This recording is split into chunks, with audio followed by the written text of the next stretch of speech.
Good morning, स्वागत है आप सभी का अपने यूट्यूब चैनल टीएमसी नॉलेज में। और आज हम बात करेंगे बिहार एसएससी के प्रीवियस ईयर का एक और पेपर हम देखने वाले हैं। और उसके पहले जो कल भी हमने एक वीडियो अपलोड किया था जो बिहार एसएससी के प्रीवियस ईयर का पेपर था। तो आज जो है कि बीएसएससी प्रथम इंटर स्तरीय पीटी की ये पुनर्परीक्षा जो हुई थी जो 10 दिसंबर 2018 में, उसका ये पेपर है। तो आइए देखते हैं इसे। और इसमें हम जो है कि इसमें कुल जो है कि जीके जीएस के 100 प्रश्न दिए हुए हैं। तो हम जीके जीएस के प्रश्नों को ही देखेंगे, क्योंकि मैथ और रीजनिंग के पेपर को इसमें सॉल्व कराना थोड़ा सा सूटेबल नहीं होता है। इसलिए हम इस सेट में जो है प्रीवियस का जो भी पेपर आएगा उसमें जीके जीएस के प्रश्नों को देखेंगे। आइए शुरू करते हैं। आज के लिए पहला प्रश्न है, वह कौन थे जिन्होंने अनुशीलन समिति की स्थापना की थी? ऑप्शन है पी मित्रा, बरिंदर घोष, बीडी सावरकर और नरेंद्र गोसाई। तो इसका सही जवाब है ऑप्शन ए, यानी कि पी मित्रा, यानी कि प्रथम मित्र के द्वारा जो है कि यह इसकी स्थापना की गई थी। और नेक्स्ट प्रश्न है कि कांग्रेस के निम्नलिखित नेताओं में से कौन एक कैबिनेट मिशन योजना के पक्ष में पूरी तरह से थे? तो वो है, इनका सही जवाब इसमें है कि सरदार पटेल जो कैबिनेट मिशन के पक्ष में थे, यानी कि उसका राइट आंसर इसमें हो जाएगा ऑप्शन सी। और नेक्स्ट प्रश्न है कि निम्नलिखित शासकों में से किस एक ने 4 अश्वमेध यज्ञों का संपादन किया था? तो इसमें सही इसका जवाब है कि प्रवरसेन प्रथम, यानी कि वाकाटक के शासक जो है वो प्रवरसेन प्रथम जो है 4 अश्वमेध यज्ञों का संपादन कराए थे, यानी कि इसका ऑप्शन इसमें बी सही है। और नेक्स्ट प्रश्न है कि भारत के निम्नलिखित नगरों में से किसमें देश का प्रथम कृत्रिम रबर संयंत्र लगाया गया है? तो इसका ऑप्शन देख लीजिए, पानीपत, सोनीपत, चंडीगढ़ या फिर लखनऊ। सही जवाब इसमें है पानीपत, इसका राइट आंसर होगा। और अगला प्रश्न है कि निम्नलिखित में से कौन सा सही सुमेलित नहीं है? एक तरफ फसल है और दूसरे तरफ जो है कि खरपतवार के कुछ नाम है। तो उसमें आपको देखना है कि किस प्रकार के फसलों में किस प्रकार के खरपतवार पाए जाते हैं।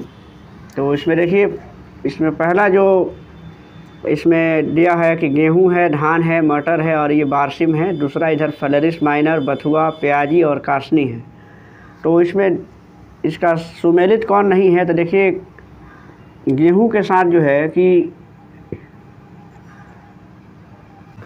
तो इसका राइट आंसर है कि इसमें देखिए जो धान के साथ जो बथुआ का ये दिया हुआ है तो ये सुमेलित नहीं है, क्योंकि धान बथुआ जो है, बथुआ का जो वास्तविक नाम होता है वो जो है कि कोनोपोडियम एल्बम होता है। और वो यह जो है कि गेहूं, मटर और सरसों जैसे फसलों में खरपतवार के रूप में पाए जाते हैं। बाकी इनका जो ये मिलान है ये सही है। और इसमें सिर्फ जो है कि ये सुमेलित नहीं है, यानी कि इसका ऑप्शन इसमें हो जाएगा ऑप्शन बी।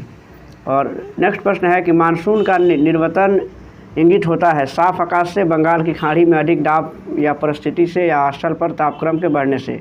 अब कह रहा है कि निम्नांकित कूटों में से अपना उत्तर चुने, मैंने इसमें से कौन ये इस मानसून के निर्वतन के संबंध में सही है? तो इसका सही जवाब इसमें हो जाएगा कि ऑप्शन सी जो है, यानी कि तीनों जो है कि इसमें सही है, यानी कि ऑप्शन सी हो जाएगा। यानी कि 1, 2, 3 तीनों ही कथन इसमें से उस मानसून के निर्वतन के संबंध में सही हैं।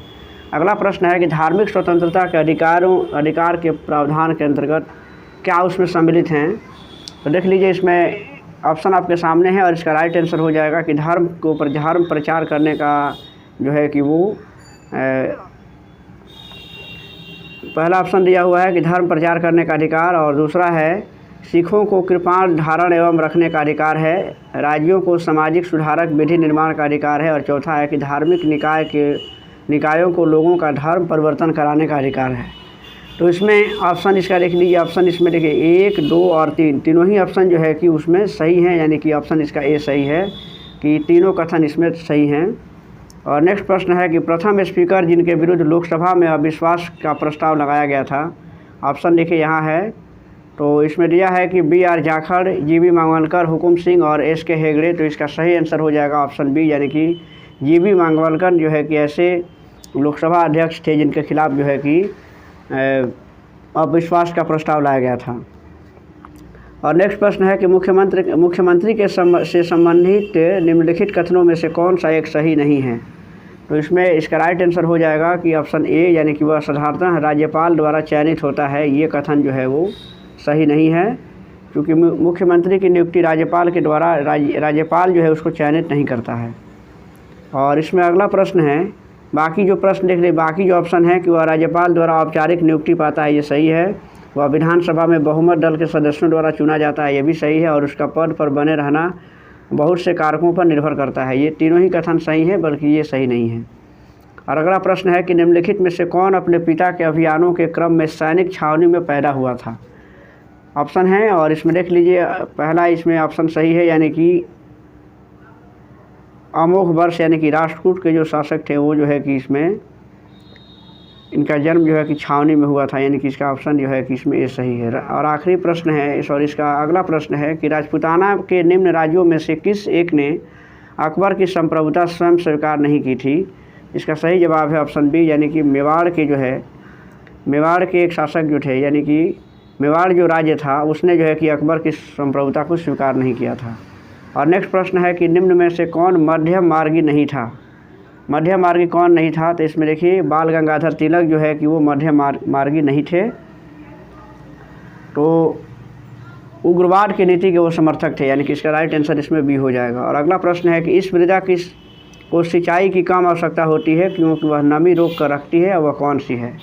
यानी कि बताना है कि किस मिट्टी को सिंचाई की आवश्यकता कम पड़ती है, तो इसका राइट आंसर हो जाएगा बी, यानी कि काली जो मिट्टी होती है उसमें जो है कि जल धारण करने की क्षमता ज़्यादा पाई जाती है, इसलिए उसमें बहुत ज़्यादा दिनों तक नमी रहती है और इसको सिंचाई की आवश्यकता नहीं पड़ती है।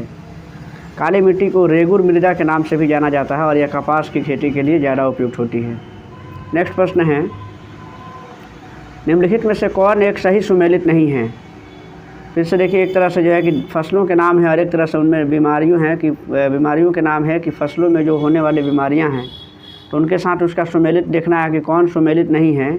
तो इसका राइट आंसर इसमें हो जाएगा कि इसमें ए हो जाएगा सही आंसर, यानी कि धान जो है कि धान फसल में जो है कि हरित बाल का जो रोग है वो धान में नहीं पाया जाता है बल्कि वो बाजरे में पाया जाता है, तो ये सुमेलित नहीं है और बाकी के सब जो है कि ये मैंने सुमेलित हैं। इस तरीके से इसका राइट आंसर इसमें हो जाएगा, क्योंकि हरित बाल का जो रोग है वो बाजरे में पाया जाता है और इसमें क्या होता है कि बाजरे की जो बालियाँ जो होती हैं उनके स्थान पर टेढ़ी मेढ़ी जो है कि हरी पत्तियाँ बन जाती हैं इस तरीके से। और अगला प्रश्न है कि टर्की के उत्तर में है, टर्की के उत्तर में क्या है, तो इसमें देखिएगा काला सागर इसका राइट आंसर होगा, यानी कि इसमें ऑप्शन इसका ए सही है। उत्तर में जो है कि काला सागर है और वहीं देख लीजिए दक्षिण में भूमध्य सागर है और पश्चिम में एशियन और मरमरा सागर है। और नेक्स्ट प्रश्न है कि केंद्र और राज्यों के बीच वित्तीय विवादों के निपटारे हेतु मुख्य एजेंसियां कौन है। मुख्य एजेंसी कौन है, इसका राइट आंसर है सर्वोच्च न्यायालय है। कि अगर केंद्र और राज्यों के बीच में जो वित्तीय जो विवाद होते हैं उसके निपटारा जो है कि सर्वोच्च न्यायालय के द्वारा किया जाता है। अगला प्रश्न है 1860 ईस्वी में प्रकाशित नील दर्पण नील की खेती करने वालों की दुर्दशा चित्रित करता है।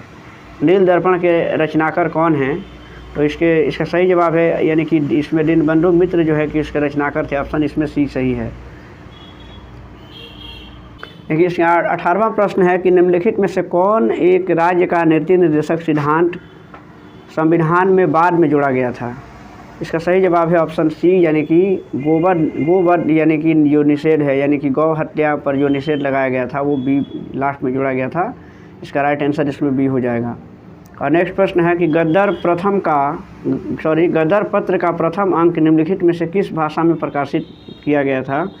तो इसका सही जवाब है कि वो उर्दू में प्रकाशित हुआ था, यानी कि इसका राइट आंसर ए हो जाएगा।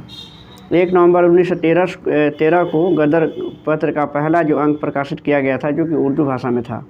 और अगला प्रश्न है कि राष्ट्रीय महिला दिवस मनाया जाता है। राष्ट्रीय महिला दिवस राष्ट्रीय महिला दिवस जो है कि वो 13 फरवरी को मनाया जाता है और अंतर्राष्ट्रीय महिला दिवस वो 8 मार्च को मनाया जाता है।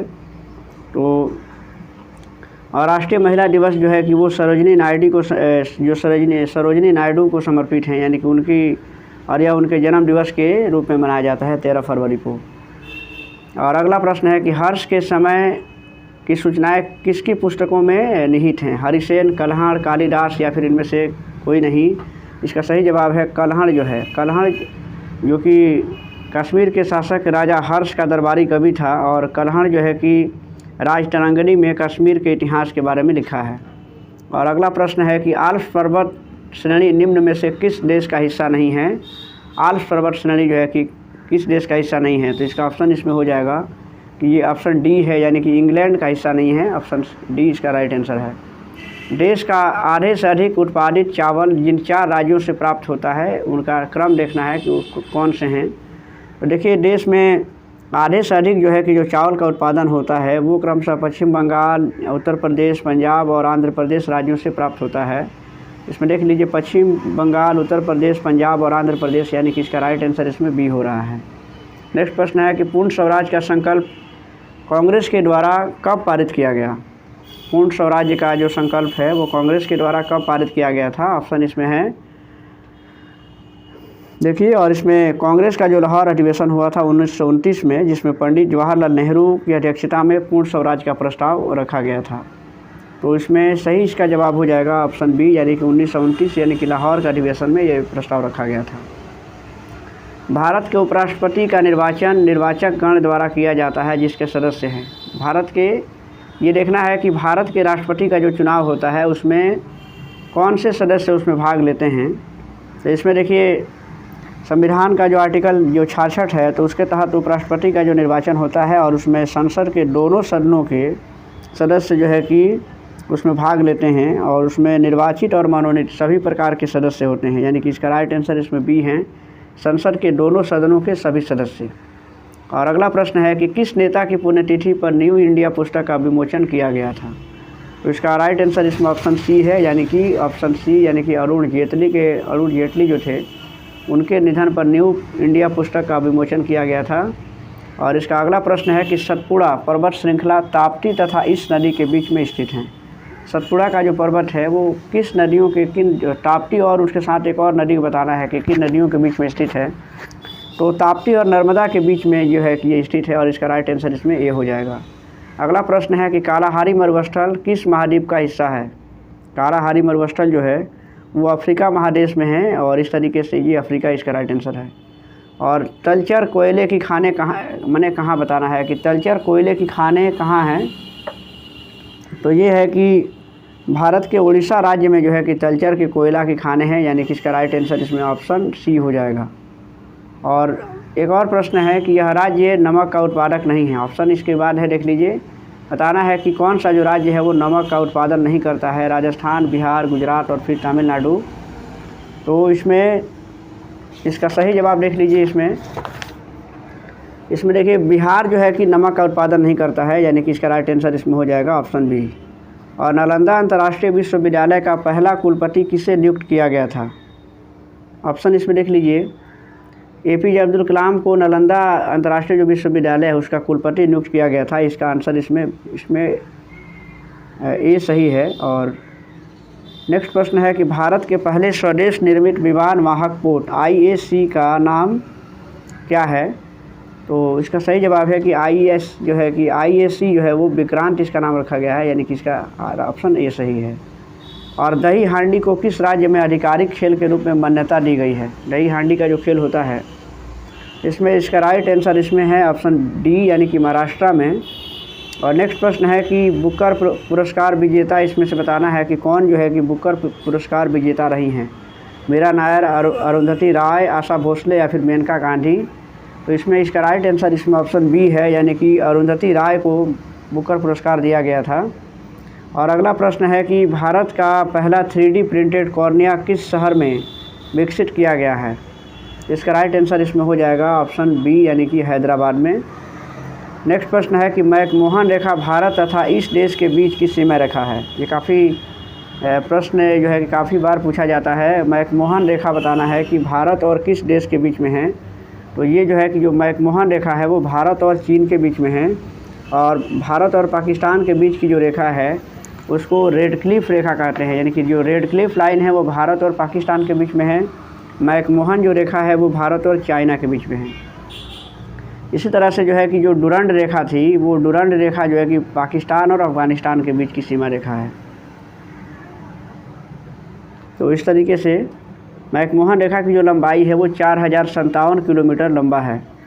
और नेक्स्ट प्रश्न है कि किन्हें भारत रत्न से सम्मानित नहीं किया जा चुका है। ऑप्शन इसमें है लता मंगेशकर, सचिन तेंदुलकर, अटल बिहारी वाजपेयी और फिर जगमोहन डालमिया। तो इसका राइट आंसर है इसमें जगमोहन डालमिया को भारत रत्न से सम्मानित नहीं किया गया है। बाकी के जो 3 व्यक्ति जो हैं उनको भारत रत्न दिया जा चुका है। पंडित नेहरू प्रधानमंत्री कब तक थे, ये बताना है कि पंडित नेहरू कब तक जो है कि प्रधानमंत्री थे।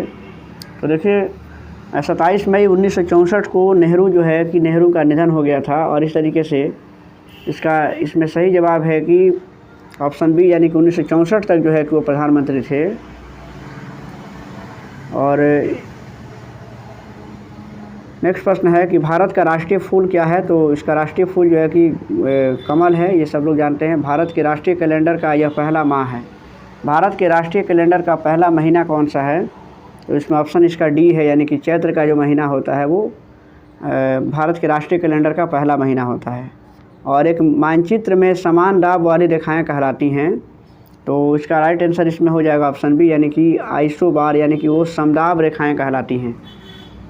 यह दिवस इक्विनोक्स कहलाता है। तो देखिए इसमें बताना है कि कौन सा दिवस जो है कि इक्विनोक्स कहलाता है, यानी कि ये घटना 19 मार्च को होती हैं। और ये एक ऐसी घटना है जिसमें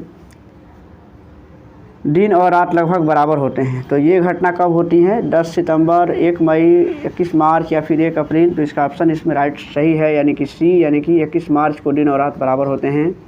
यह राजनीतिज्ञ विमान दुर्घटना में मारे गए थे। विमान दुर्घटना में कौन मारा गया था, पंडित नेहरू, इंदिरा गांधी, राजीव गांधी, संजय गांधी। इसका राइट आंसर इसमें डी हो जाएगा, यानी कि संजय गांधी। यह राजनीतिज्ञ कभी दूरसंचार विभाग का कार्यवाहक मंत्री नहीं रहा। ये बताना है कि कौन से जो राजनीतिज्ञ हैं, जो राजनीतिक नेता हैं, जो कभी दूरसंचार विभाग के कार्यवाहक मंत्री नहीं रहे थे। ए राजा, महाजन और नारायण है, और ये है सिब्बल, कपिल सिब्बल। तो इसका देखिए राइट आंसर इसमें क्या हो जाएगा। इसका राइट आंसर है कि नारायणन जो है कभी दूरसंचार विभाग के कार्यवाहक मंत्री नहीं रहे थे। और इस तरीके से इसका राइट आंसर इसमें सी हो जाएगा, यानी कि ऑप्शन सी। और नेक्स्ट प्रश्न देखते हैं, पुलेला गोपीचंद किस खेल से संबंधित रहे हैं। पुलेला गोपीचंद का संबंध किस खेल से रहा है। तो इनका संबंध जो है कि बैडमिंटन से रहा है। इस तरीके से इसका ऑप्शन इसमें ए सही है। और बताना है कि कौन सा प्रसिद्ध जो स्थल है वो बिहार में स्थित है। सलीम अली पक्षी विहार, उदंती पक्षी विहार, अशोक स्तंभ, कामाख्या मंदिर। तो देखिए इसमें अशोक स्तंभ जो है कि वो बिहार में स्थित है, यानी कि इसका राइट आंसर इसमें डी, बी हो जाएगा। पृथक पंचायती राज मंत्रालय का गठन कब हुआ। पृथक पंचायती राज मंत्रालय का गठन कब हुआ था। तो इसका गठन जो है कि 2004 में हुआ। जनजाति संथाल इस राज्य में नहीं रहती हैं। संथाल जो जनजाति है वो कहाँ नहीं रहती हैं। तो देखिए इसमें संथाल जो हैं वो असम में नहीं पाई जाती हैं, बाकी झारखंड, पश्चिम बंगाल और गुजरात जैसे क्षेत्रों में पाई जाती हैं। और नेक्स्ट प्रश्न है, भारत में विशालतम समुद्र तट यहाँ है। बताना है कि भारत में जो विशालतम समुद्र तट है वो कहाँ पाया जाता है। तो इसका राइट आंसर है इसमें तमिलनाडु, यानी कि इसका ऑप्शन इसमें सी सही है। और अगला जो प्रश्न है वो झारखंड के उत्तर में कौन सा राज्य स्थित है। तो झारखंड के उत्तर में जो है कि बिहार राज्य स्थित है, यानी कि बिहार राज्य झारखंड के उत्तर में है। और झारखंड की जो सीमा है वो 5 राज्यों को स्पर्श करती हैं। और इसमें कर्क रेखा जो है कि जो भारत के 8 राज्यों से होकर गुजरती है, जिसमें एक राज्य झारखंड भी है। तो इस तरीके से झारखंड के उत्तर में अगर देखा जाए तो बिहार है, और पश्चिम में उत्तर प्रदेश है, और उत्तर प्रदेश एवं छत्तीसगढ़ है, दक्षिण में उड़ीसा है, और पूर्व में पश्चिम बंगाल है। तो इस तरीके से ये 50 प्रश्न जो है कि वो जनरल नॉलेज से संबंधित है। और देखिए अब जीएस के संबंध प्रश्न हैं, यानी कि जनरल साइंस के कुछ प्रश्न हैं। ध्वनि तरंगें नहीं चल सकती हैं। बताना है कि ध्वनि तरंगें किस माध्यम में नहीं चलती हैं। तो इसका राइट आंसर इसमें हो जाएगा निर्वात में नहीं चलती हैं।